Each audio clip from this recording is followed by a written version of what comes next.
তেহেরি বা গুগলির কারি তৈরি করার জন্য আমি এখানে নিয়ে নিয়েছি গুগলিটাকে লবণ দিয়ে ধুয়ে নিয়েছি আলু। গুগলি আর আলুটা আমি সিদ্ধ করে নেব। গুগলিটা আমি সিদ্ধ করে জল ঝরিয়ে নিয়েছি। আবার নর্মাল জলেও 2 থেকে 3 বার আমি ভালো করে ধুয়ে গুগলিটাকে জল ঝরিয়ে নিয়েছি। আলুগুলো সিদ্ধ করে আমি কেটে নিয়েছি গ্রেট করা পেঁয়াজ, নিয়েছি গ্রেট করা রসুন। আমার মনে হয় গুগলির কারিতে আলু দিলে স্বাদটা বেশি ভালো হয়, সেই জন্য আমি আলু দিয়েছি। আপনারা আলুটা নাও দিতে পারেন। এদিকে গ্যাসে একটা কড়াই বসিয়ে নিয়েছি, তাতে দিয়ে দিয়েছি সর্ষের তেল। তেল আমার গরম হয়ে গেছে। এবার দিয়ে দেব গ্রেট করা পেঁয়াজ। এবার আমি দিয়ে দেব গ্রেট করা রসুন। এবার আমি পেঁয়াজ আর রসুনটাকে ভালো করে ভেজে নেব। পেঁয়াজ আর রসুন ভাজা হয়ে গেছে। এবার দিয়ে দেব সিদ্ধ করে রাখা আলু, দিয়ে দেব হলুদ। এবার আমি আলুটাকে 2 মিনিট ভালো করে কষে নেব।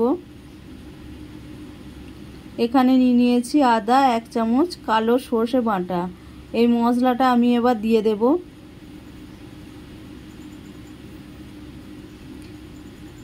দিয়ে দেব আদার বাটিটা ধুয়ে অল্প জল।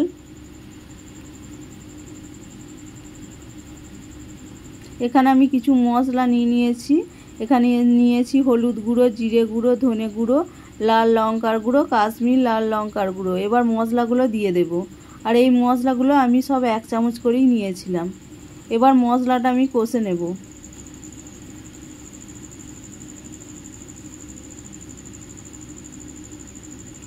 দেখুন মশলা থেকে তেল ছাড়তে শুরু করে দিয়েছে।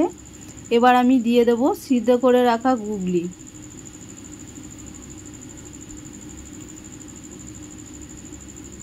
গুগলিটা দিয়ে আমি আরও 5 মিনিট ভালো করে কষে নেব। আর গুগলিটা দিয়ে যত বেশি কষা হবে তত গুগলির স্বাদটা ভালো হবে। এবার আমি দিয়ে দেব পরিমাণ মতো লবণ।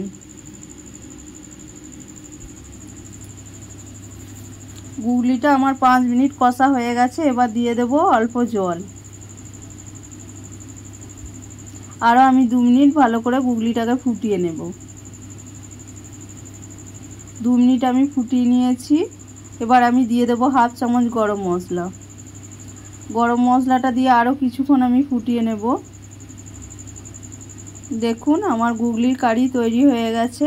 এবার আমি গ্যাসটা বন্ধ করে দেব।